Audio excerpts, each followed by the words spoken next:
was the atmosphere like yesterday? It was amazing. I mean, the estimates are that there were 1 million people on the streets. And I think what really struck me was that there were so many young people, lots of children, people from all over the country. You know, they were talking about having got up at literally 2 o'clock in the morning to get there from Scotland. There were people from Northern Ireland, people actually from other European countries, UK citizens that have come back to try to make sure their voices are heard as well. So it was very positive, but also, I think, very worried. I just want to have you spoke at the rally, of course. I just want to pick up on something that you said when you addressed the crowds. You said the Brexit that's on offer is so dangerous and so damaging and so deeply flawed that it would be profoundly undemocratic not to have a people's vote. So I understand, of course, that you think the Brexit deal is dangerous, that it's flawed, but why is it undemocratic? Because 3 years ago, no one had any idea what Brexit actually looked like. So we had no sense of the detail of what we're being asked to vote on. And I think there's such a gulf now between what we were told was going to happen, this deal that was going to have the exact same benefits, where it was going to be the easiest trade deal to do in history, where we could be still basically having all of the benefits of being part of the club without paying for that.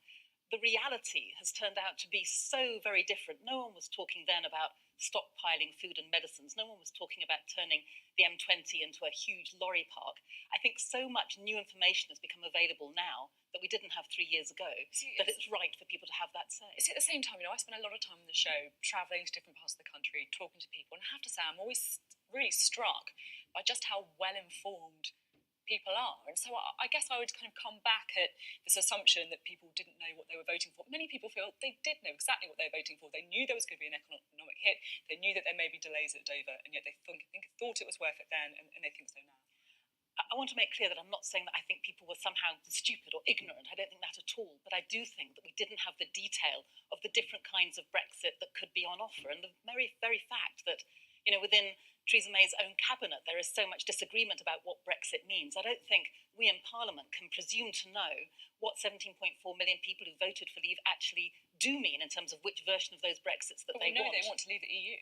Well, I've been travelling around the country too and talking with them, and I've just been struck by how there are 100 different reasons that people gave for leaving the EU, but one thing they did want was to have a voice, to have a say, and I think there's so much we should be doing to look at how we use people's vote, if we get it, as kind of a catalyst to look at that wide-ranging social and economic transformation that this country needs. Also constitutional reform, the sense that people outside of London, particularly around the rest of England, feel they have no voice, no say in the decisions that get taken. So I think there were so many issues that were bound up in that Brexit vote.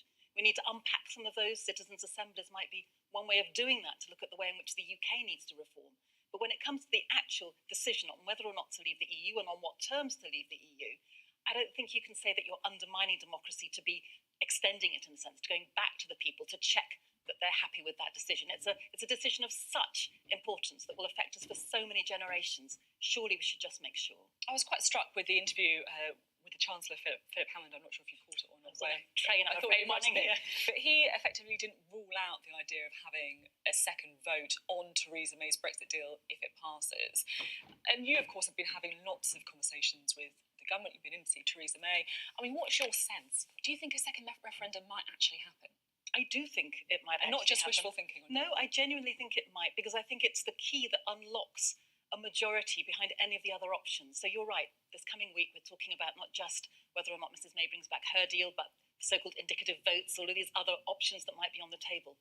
I don't think any one of those is going to get a majority unless it's linked to the idea of having public confirmation via a public vote. So would you vote for any of the options if it meant having a vote afterwards?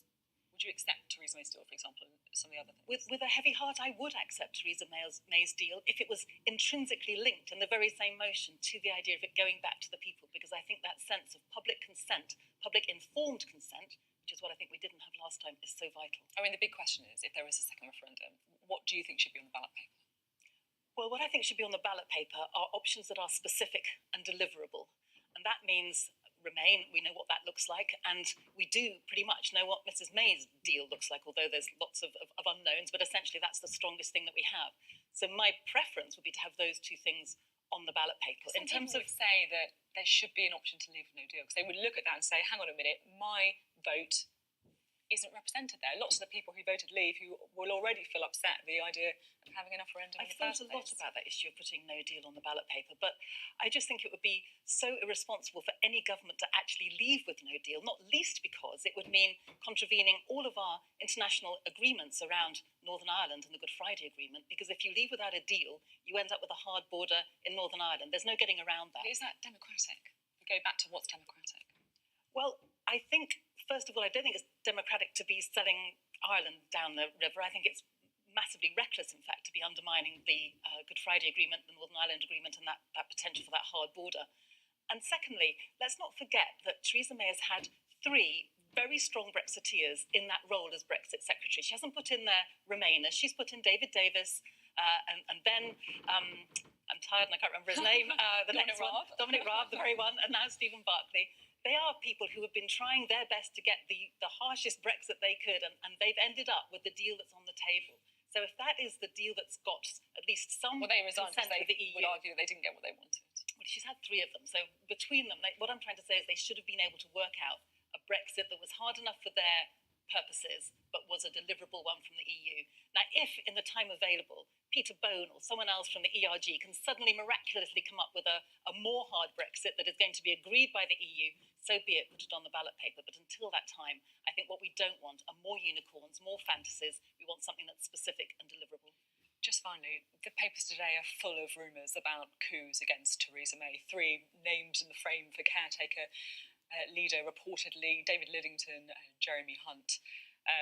And I have Jeremy Hunt, David Lidington. I'm doing what you did now. Michael Gove. That's it. Goodness me and you need enough coffee this morning, don't we? Apologies to Michael Gove if you're watching. Does the thought of having a new leader of the Conservative Party fill you with optimism or alarm? It fills me with horror, to be honest. You know, we're in this whole mess because the whole referendum process grew out of a massive row in the Conservative Party and David Cameron trying to keep on board those MPs who would otherwise go and join UKIP. And yet again, we're having another fight within the Conservative Party at the time when we're facing the greatest constitutional crisis this country has faced since the Second World War. I think it is massively reckless and self-indulgent of them. I'm no fan of Mrs. May. I think she's almost uniquely incompetent at the job she's been given to do. But the problem are the contradictions within the Brexit proposal itself, this idea about how you get the hard Brexit and you also manage to somehow not have a hard border in Northern Ireland. That is at the centre of this, not the incompetence of Mrs. May. Do you feel sorry on a personal level? You bet I feel sorry for her. I wouldn't be her for a lot of money. Caroline Lucas, thank you very much. Thank you.